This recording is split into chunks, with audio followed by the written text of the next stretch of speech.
Okay, hello everyone. Today I have two athletes here from University of Florida. They are swimmers. One is Sherridon Dressel and Elizabeth Watts, and we're going to do a get to know them today. So just to start off with a simple question, where are you guys from? I'm from Fleming Island, Florida. Green Cove Springs, Florida. And what part of Florida is Fleming Island and Grief Cove Springs? It's near Jacksonville, so it's like the outskirts of Jacksonville. Green Cove and Fleming are like super near each other. We live like probably like 10, 15 minutes away from each other. Yeah. They're both pretty small towns outside of Jacksonville, I would say. So it's kind of like, is it central, south, where? It's mid? like it's like North Florida. So Central's like Orlando. So I'd say we're north. We're like kind of near Georgia. Oh, okay. That's good. And if I were to visit you guys in Gainesville, what's a place where you would take me? Let's show Coy a good time. Where would you guys take me? Definitely probably Paynes Prairie, like at night.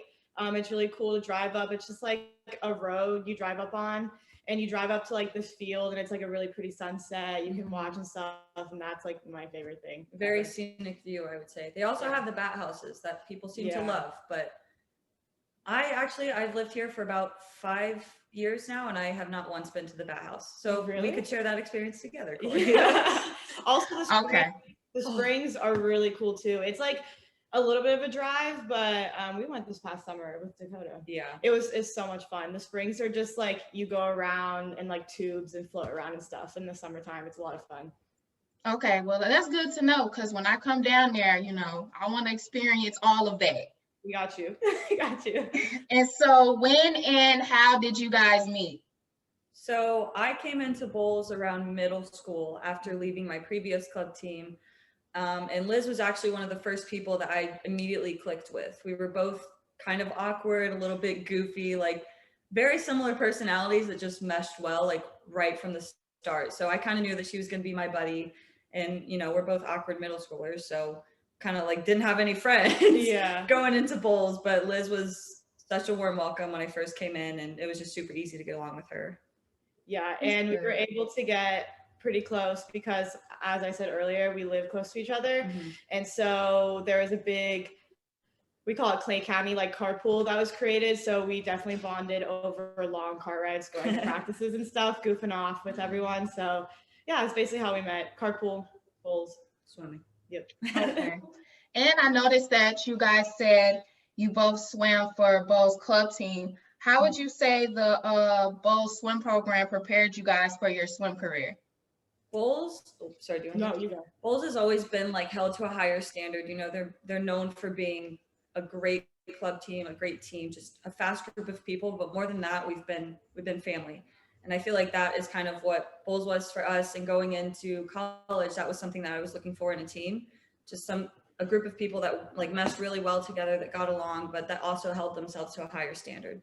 So I would say that's kind of what I took away from Bowls, just constantly going in, giving my best for a group of people that I knew were going to do the same for me. And I think that prepared me a lot for Florida and, kind of having that prestigious college experience.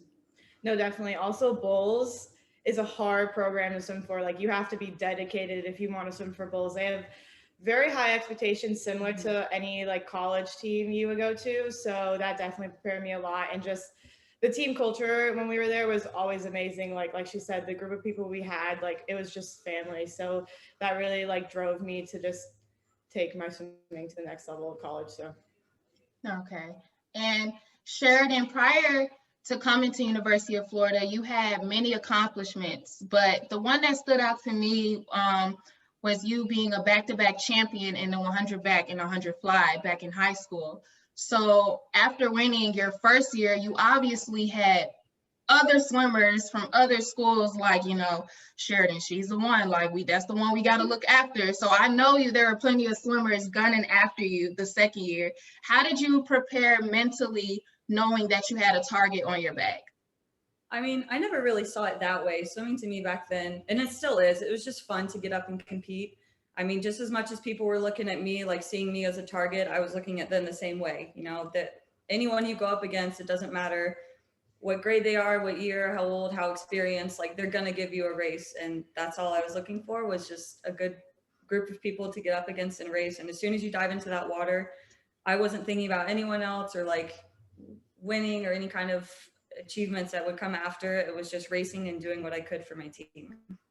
Okay, that's good. And Liz, for you, you were part of the NJCAA championship from 2017 to 2019. And to my knowledge, Indian River swim program, they haven't lost a national championship in over 40 years. Oh, So tell me what it was like to be part of such a dominant program. honestly, it was amazing. Going into the team, I didn't know what to expect because, you know, it is a junior college. And I know there's a lot of negative outlooks on junior colleges, or at least that's how I saw it, like going into it and committing. But it was honestly the best experience of my life. It helped me prepare, like coming to the University of Florida so much. They had great traditions there. They really honestly held us to such a high standard. The training was intense, and just being a part of a team that was also like a family. Like we were all so close because we had to live near each other in the dorms, train together every single day, got to hang out all the time. It was just like amazing to be part of like that legacy of like 40 years in a row is insane.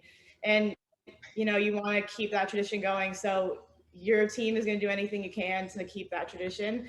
So that's why we worked our butts off. But it was an amazing experience. I wouldn't take it away for anything. I love my time there. That's good. And you were very successful at Indian River. Like your freshman year at the national championship, you placed second in the 500 free. So were you satisfied with finishing second, or were you very upset that you didn't finish first? I honestly, like going into it, I had a really good freshman year, and the goal for me was to win. And I was actually trying to get the record at Indian River, and I just missed it by like a little bit off, like a second, which is fine. You know, it happens like that. The downfalls get you to where you need to be to go. Like when you want to swim well, you know, you fall, you get back up, and that's exactly what I did. Getting second was an accomplishment. You know, like I've had a lot of downs in my swimming career. So like being able to like podium and medal was a great accomplishment. And it was my teammate that got first. So I thought that was okay. She was benefiting the team. I got to score. She got to score. I'm there to win, but I'm also there to have fun and support my teammates. So it was an honor to come in second, especially to a teammate. So no, I was fine with it. That's good. And Sherridon, you've been at University of Florida for a while, and you have plenty of accomplishments. Like you've earned like 7 All-American honors, receiving recognition in 100 fly, 100 back, 200 free relay, 400 free relay, 200 medley relay, and many more. Obviously, you have to. Obviously, you have to stay in shape. You have to stay sharp. So is there anything that you do outside of the pool that helps you prepare for inside of the pool? I mean, nothing outside of the ordinary. Like going into practice, the things that like actually get me through the workouts are definitely my teammates. So I guess outside of the pool, it's just taking time for yourself, like what you can do mentally to like calm down or like prepare for the next meet or practice. Because swimming is a huge mental sport. Like a lot of people might just see it as like a physically challenging sport, but it is a big time like mental effort that you have to put in. You have to like definitely keep calm, keep preparing, and take time for yourself. So I guess little things like spending times with my friends outside of the pool, or like journaling, kind of just taking some you time, treating yourself a little bit, and doing things that make you feel happy outside of the water definitely help. Okay, I definitely understand that, because I definitely love my me time. To make sure, get my composure, then I could get back to the real world. So I completely understand where you're coming from with that. And what was your reaction when you found out you and Liz were gonna be training again, when you found out she was coming to Florida? I cried. I mean, Liz has been one of my favorite people to be around with since I met her. Like I told you, right from the start, we got along super well. We just meshed instantly. So when I found out she was coming to Florida, I was like, another family member, like, let's go. I was just so like overjoyed and so proud of her, because I know the potential she has in her. And I know that like, I knew that she was going to be a great like contribution to the team, someone who would go after every practice, every race, and just give her all to that team. And that's all you can ask for from a teammate, honestly. But obviously Absolutely. this has been my best friend for years. So more than that, I was just so happy to be in the same city as her again. And did you have any advice for Liz prior coming to Florida? If you did you give her any advice? If so, like what was it? I'm not sure if I ever told her this before, but the one thing that I've like always pushed Liz to do is like just never doubt her potential. Because there's so many people like when they see her train, when they just see Liz, who she is as a person, it's just like you wish that she could see the things that you see. And she just has so much strength and power and like determination inside of her, so much like unleashed potential that is yet to come. So that was just like one thing that I was hoping for when she came into UF, was that she would just finally like recognize that potential within herself, because everyone around her has been seeing it for year after year after year. So I guess that was just one big thing, is just never doubt your potential, because you have 4 years or 2 years, however long it is.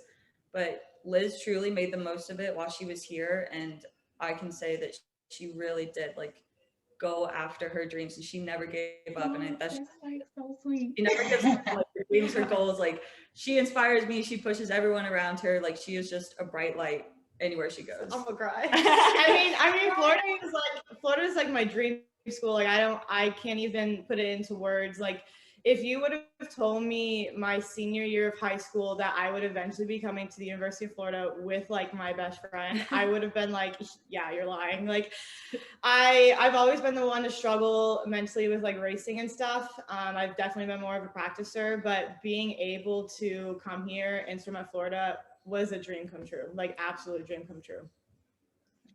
And although you came from a dominant program at Indian River, but now you're at Florida, the SEC, Liz, can you take me through the transition from coming from a dominant program to another great program and great conference?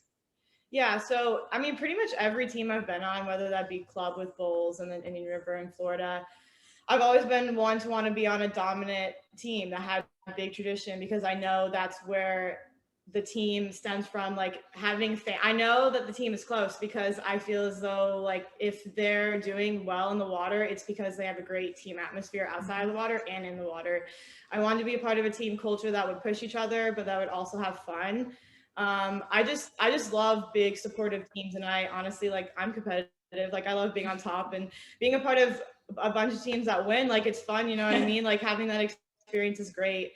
And transitioning to from JUCO at Indian River to now like D1, like SEC, it was big. I went from being a big fish in a little pond to a very small fish in like a big pond.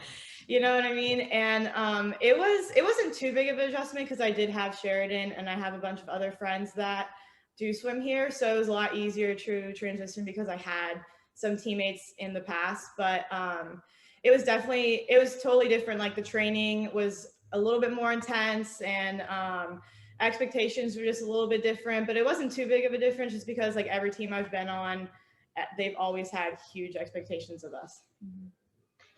And you were, speaking of expectations, you were voted captain at Indian River after your freshman year, and now like you're captain at UF. Like, what do you think your teammates and coaches see in you to put on such a leadership role?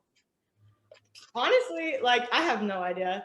I will say I'm very supportive of my teammates, and I know I am a hard worker. I don't like to give up, and I don't like to give up on my teammates, and I feed off of my teammates' performances and how they do. So I feel like I was chosen as a leader because I'm loud. I like to cheer people on, and if I'm supporting other people, they're going to support me. And I don't know, I just love being there for people. And I think that's a big reason why I was chosen to be a leader, because I think people saw that in me and they saw that I really do care about every team I'm on, and I give 110% to each team. So yeah.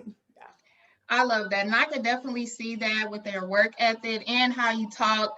It just shows me already that, you know, you're very a people person, and I can honestly see why everyone loves you and everything. And so like Sherridon, now back to you, like due to COVID-19, like your senior season was cut short. And I see that you joined the ISL Pro League. So can you tell me about your experience swimming pro for the first time?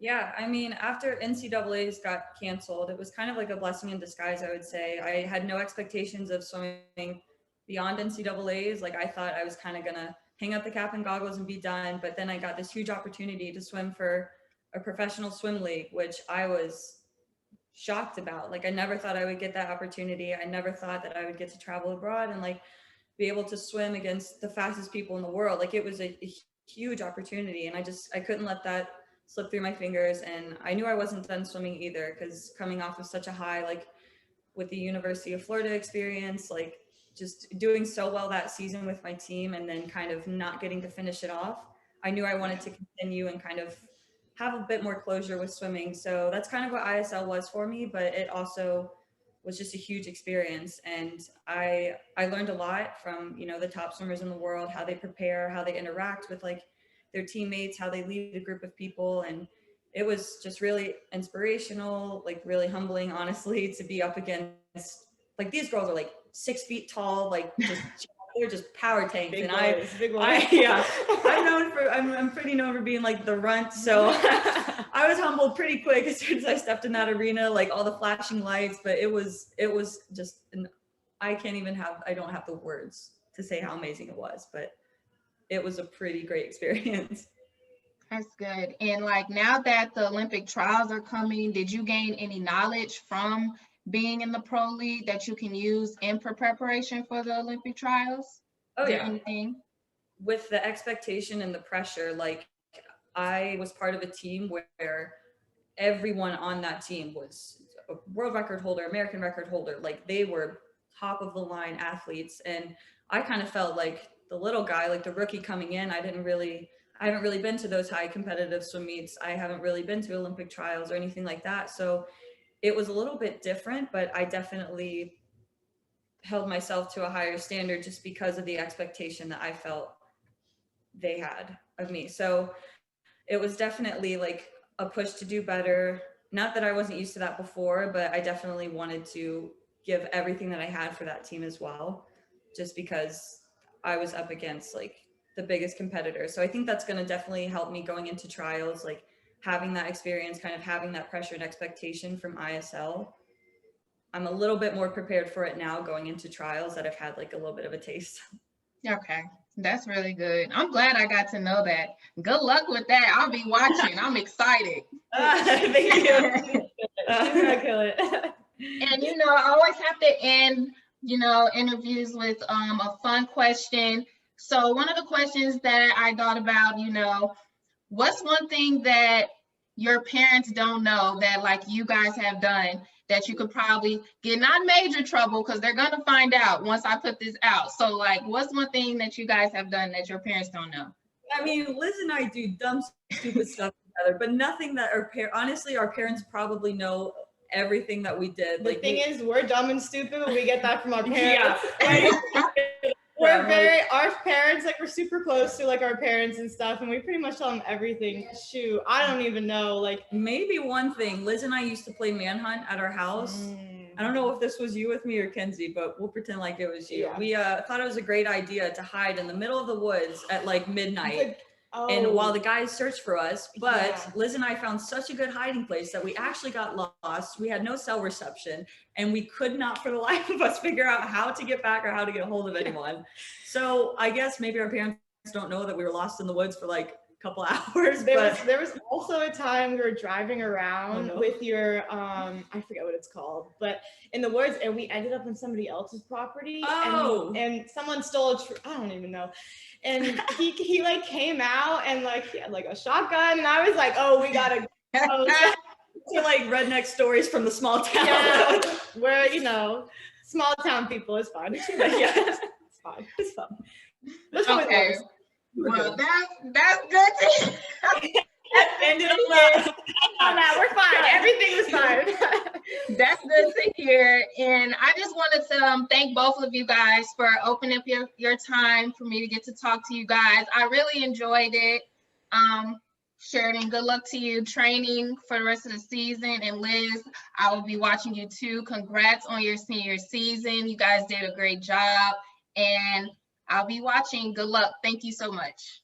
Thank you. Go Gators.